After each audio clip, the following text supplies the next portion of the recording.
ചോറ്റാനിക്കര മകം തൊഴിൽ ആരംഭിച്ചു. മകം തൊഴിലിനായി ക്ഷേത്ര നട തുറന്നു. 1.5 ലക്ഷത്തിലധികം ഭക്തരാണ് ഇത്തവണ ദർശനം നടത്തുന്നത്. കൂടുതൽ വിവരങ്ങളുമായി ദേവീക്ഷേത്രത്തിൽ നിന്ന് രേഷ്മ ബാബു ചേരുന്നുണ്ട്. രേഷ്മ, എത്രത്തോളം ഭക്തി സാന്ദ്രമാണ് ക്ഷേത്രം?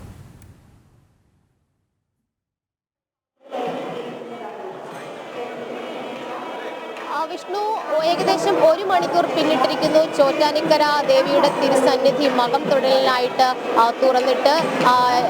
ലക്ഷക്കണക്കിന് ഭക്തരാണ് ഈ മകം തൊഴിൽ ദർശനത്തിന് വേണ്ടിയിട്ട് ക്ഷേത്ര സന്നിധിയിലേക്ക് ഒഴുകിക്കൊണ്ടിരിക്കുന്നത്. നമുക്ക് ദൃശ്യങ്ങളിൽ നിന്ന് തന്നെ വ്യക്തമാണ്. 10 വരികളിലായിട്ട്, അതായത് ഓരോ ബാരിക്കേഡിലും 2 നിര വീതമാണ് ഭക്തരെ ക്ഷേത്രത്തിനുള്ളിലേക്ക്, നാലമ്പലത്തിനുള്ളിലേക്ക് കയറ്റുന്നത്. സ്ത്രീകൾക്ക് വേണ്ടിയിട്ട് പ്രത്യേക ക്യൂ സജ്ജീകരിച്ചിട്ടുണ്ട്. പടിഞ്ഞാറേ നട മുഴുവനായും സ്ത്രീ ഭക്തജനങ്ങളുടെ ദർശന സൗകര്യത്തിലാണ് ഏർപ്പെടുത്തിയിട്ടുള്ളത്. ഒപ്പം തന്നെ വടക്കേ പൂരപ്പറമ്പിലൂടെ പുരുഷന്മാരായിട്ടുള്ളവരെയും അതോടൊപ്പം കുടുംബമായി എത്തുന്ന ഭക്തർക്കും കയറാനായിട്ടുള്ള സൗകര്യം ഏർപ്പെടുത്തുകയും ചെയ്തിട്ടുണ്ട്. ഇന്ന് രാത്രി 10:30 വരെയാണ് മകം തൊഴിൽ ദർശനത്തിന് വേണ്ടിയിട്ട് നട തുറന്നിരിക്കുക. ആ സമയം വരെ 10:30 വരെ ചോറ്റാനിക്കര ഭഗവതിയെ ഭക്തർക്ക് ദർശിക്കാം. അതിനുശേഷം 11 മണിക്ക് വിളക്കിനെഴുന്നള്ളിപ്പ് അടക്കമുള്ള പൂജാ കർമ്മങ്ങളുമുണ്ട്. അതിനുശേഷമായിരിക്കും ഈ മകം തൊഴിലിന്റെ പ്രത്യേക പൂജകൾ, അല്ലെങ്കിൽ ആ ഒരു ദിവസത്തെ പ്രത്യേക പൂജകളൊക്കെ തന്നെ അവസാനിക്കുക. എന്തായാലും ഭക്തജന സഹസ്രങ്ങൾ ചോറ്റാനിക്കര ഭഗവതിയുടെ സന്നിധിയിലേക്ക് ഒഴുകി എത്തിക്കൊണ്ടിരിക്കുന്നു. മന്ത്രമുഖരിതമായ ഒരു അന്തരീക്ഷമാണ് നമുക്കിവിടെ കാണാൻ സാധിക്കുന്നത്. ഭക്തജനങ്ങളൊക്കെ തന്നെ ഏറെ മണിക്കൂറുകൾ കാത്തുനിന്നുകൊണ്ടാണ് ഈ മകം തൊഴിലിന് വേണ്ടിയിട്ട് എത്തിയിരിക്കുന്നത്. മണിക്കൂറുകൾ, അതായത് രാവിലെ തന്നെ വിവിധ ദേശങ്ങളിൽ നിന്ന് നിരവധി ഭക്തജനങ്ങൾ കാത്തുനിന്നിരുന്നു. 2 മണിക്ക്, അതായത് ഇന്ന് രാവിലെ 11 മണിക്കാണ് ക്ഷേത്രനട അടച്ചത്. അതിനുശേഷം തുറന്നത് മകം തൊഴിൽ ദർശനത്തിന് വേണ്ടിയിട്ട് കൃത്യം 2 മണിക്കാണ്. 10:30 വരെ ഈ ദർശന സൗകര്യം, അതിന്റെ സമയം ക്രമീകരിക്കുകയും ചെയ്തിട്ടുണ്ട്. എന്തായാലും വിപുലമായിട്ടുള്ള സൗകര്യങ്ങൾ നേരത്തെ തന്നെ ക്രമീകരിച്ചിട്ടുണ്ട്. വാഹന സൗകര്യം അടക്കം ഇതിന്റെ ചുറ്റുവട്ടമുള്ള പ്രദേശത്തും ഒരുക്കുകയും ചെയ്തിട്ടുണ്ട്. വിവിധ ദേശങ്ങളിലുള്ള ഭക്തർ കടന്നു വരുന്ന കാഴ്ചയാണ് നമ്മൾ കണ്ടുകൊണ്ടിരിക്കുന്നത്. എവിടെയാണ് അമ്മ, എവിടുന്നാ വരുന്നത്? തിരുവനന്തപുരം ചെങ്ങന്നൂറിന് പടിഞ്ഞാറ് തിരുവനന്തപുരം. ഇല്ല, ഞാൻ ഇന്നത്തെ ദിവസം ആദ്യമായിട്ടാണ്. എനിക്കൊരു ആഗ്രഹം അമ്മയെ ഒന്ന് കാണണമെന്ന് എനിക്ക് തോന്നി. അങ്ങനെ 3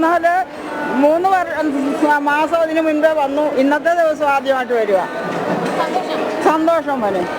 തീർച്ചയായിട്ടും വിഷ്ണു, കാരണം അവരുടെ മുഖത്തെ ആ കണ്ണുകളിൽ നിന്ന് ആ സന്തോഷം നമുക്ക് വായിച്ചറിയാം. മലപ്പുറം താന്നൂരിന്ന് എല്ലാ വർഷം പറയാണ്ട്. കഴിഞ്ഞല്ല ഇവിടെ തീയും പുകയൊക്കെ ആയപ്പോൾ വന്ന് കയറാൻ പറ്റാതെ വീട്ടിൽ തന്നെ മടങ്ങിപ്പോയി. ഇപ്പൊക്കെല്ലാം വന്നതാണ്. ഇന്നലെ വരണം വിചാരിച്ചു, ഇന്ന് രാവിലെ വന്ന് ക്യൂല് നിന്നതാണ്. ഒരുപാട് സന്തോഷമുണ്ട്. എല്ലാവർക്കും അതേ കാര്യം തന്നെയാണ് പറയാനുള്ളത്. സന്തോഷകരമായിട്ടുള്ള ഒരു നിമിഷം. കാരണം അവരെ സംബന്ധിച്ച് പുണ്യമാണ് ഈ ദിവസം ദേവിയെ ദർശിക്കുക എന്ന് പറയുന്നത്. ഈ മകം തൊഴിലിന് ഒരു ഐതിഹ്യമുണ്ട് വിഷ്ണു. അതായത് വില്വമംഗലം സ്വാമിയാർക്ക് ദേവി ദർശനമരുളിയ ദിവസമാണ് മകം തൊഴിലായിട്ട് ആഘോഷിക്കുന്നത്. വില്വമംഗലം സ്വാമിയാർക്ക് സർവാഭരണ വിഭൂഷിതയായി ദേവി ദർശനമരുളുകയും എല്ലാ അനുഗ്രഹങ്ങൾ ചൊരിയുകയും ചെയ്തു. അതിന്റെ ഓർമ്മ പുതുക്കലായിട്ടാണ് മകം തൊഴിൽ ആഘോഷിക്കുന്നത്. കീഴ്ക്കാവിൽ വില്വമംഗലം സ്വാമിയാർ ദേവിയെ പ്രതിഷ്ഠിച്ചു എന്നുള്ള ഒരു ഐതിഹ്യം കൂടി നിലനിൽക്കുന്നുണ്ട്. ഒപ്പം തന്നെ ഈ ദിവസം, അതായത് 2 മണിക്കാണ് സ്വാമിയാർക്ക് ദേവി ദർശനം നൽകിയത്. ആ സമയം തന്നെയാണ് മകം തൊഴിലിനായിട്ട് ക്ഷേത്ര സന്നിധി തുറക്കുന്നത്. എന്തായാലും 2 മണിക്ക് തന്നെ മകം തൊഴിലിനായിട്ട് ക്ഷേത്ര സന്നിധി തുറന്നു. നേരത്തെ തന്നെ ഭക്തരൊക്കെ തന്നെ ക്യൂവിൽ കാത്തു നിൽപ്പുണ്ടായിരുന്നു.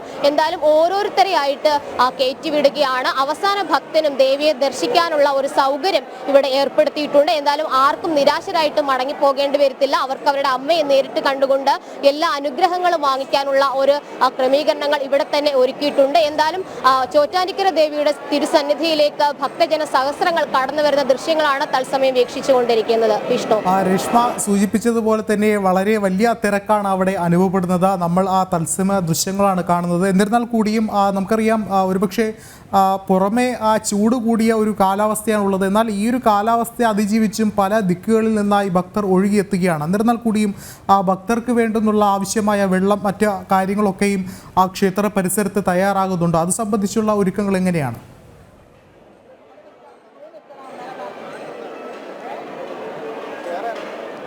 വിഷ്ണു, രാവിലെ തന്നെ ഭക്തർ ഇവിടെ കാത്തു നിൽപ്പുണ്ടായിരുന്നു. അതുകൊണ്ട് തന്നെ അവർക്ക് വേണ്ടിയിട്ടുള്ള കുടിവെള്ളം അടക്കമുള്ള സൗകര്യങ്ങൾ സേവാഭാരതി പോലുള്ള സന്നദ്ധ സംഘടനകളും ദേവസ്വം ബോർഡിന്റെ ഭാഗത്തു നിന്നും ഉറപ്പാക്കിയിരുന്നു. ഓറഞ്ച് ഉൾപ്പെടെയുള്ള ഫലങ്ങൾ അവർക്ക് നൽകുകയും ചെയ്തിരുന്നു. കാരണം കുംഭമാസ ചൂടെന്ന് പറഞ്ഞാൽ അതികഠിനമാണ്. പക്ഷെ ആ ചൂടിനെ പോലും വകവയ്ക്കാതെ ദേവിയെ ഒരു നോക്ക് കാണുവാനായിട്ട് വിവിധ ദേശങ്ങളിൽ നിന്ന് ഭക്തർ എത്തിച്ചേർന്ന ഒരു സാഹചര്യമുണ്ട്. കാരണം അവരെ സംബന്ധിച്ച് പ്രകൃതി ഒരുക്കിയിട്ടുള്ള ബുദ്ധിമുട്ടുകളൊന്നും അവർക്ക് ബാധകമല്ല. കാരണം അമ്മ അവർക്ക് അനുഗ്രഹം ചൊരിഞ്ഞുകൊണ്ട് ആ ബുദ്ധിമുട്ടുകളെയൊക്കെ തന്നെ തണലാക്കി മാറ്റുമെന്നുള്ള ഒരു വിശ്വാസം ഈ ഭക്തർക്കുണ്ട്. അതുകൊണ്ട് തന്നെയാണ് ആ അതികഠിനമായിട്ടുള്ള ചൂടിനെ പോലും അവഗണിച്ചുകൊണ്ട് ഓരോ അമ്മമാരും പ്രായം പോലും വകവയ്ക്കാതെ, അവശതകൾ വകവയ്ക്കാതെ ഈ ചോറ്റാനിക്കര അമ്മയുടെ ആ സന്നിധിയിലേക്ക് വന്നുകൊണ്ടിരിക്കുന്നത്. എന്തായാലും വിഷ്ണു സൂചിപ്പിച്ചതുപോലെ തന്നെ ഈ ഒരു കുംഭമാസ ചൂടായതുകൊണ്ട് തന്നെ കുടിവെള്ളം അടക്കമുള്ള സൗകര്യങ്ങൾ പ്രത്യേകമായിട്ട് ദേവസ്വം ബോർഡും സേവാഭാരതി അടക്കമുള്ള സന്നദ്ധ സംഘടനകളും ഒരുക്കിയിട്ടുണ്ട്. എന്തായാലും അതിനു വേണ്ടിയിട്ടുള്ള ക്രമീകരണങ്ങളും ഇവിടെ സജ്ജമാണ്. ഓരോ ഇടങ്ങളിലും കുടിവെള്ളം അടക്കമുള്ള സൗകര്യങ്ങൾ അതാത് വോളണ്ടിയർമാർ ഭക്തർക്ക് നൽകുകയും ചെയ്യുന്നുണ്ട്.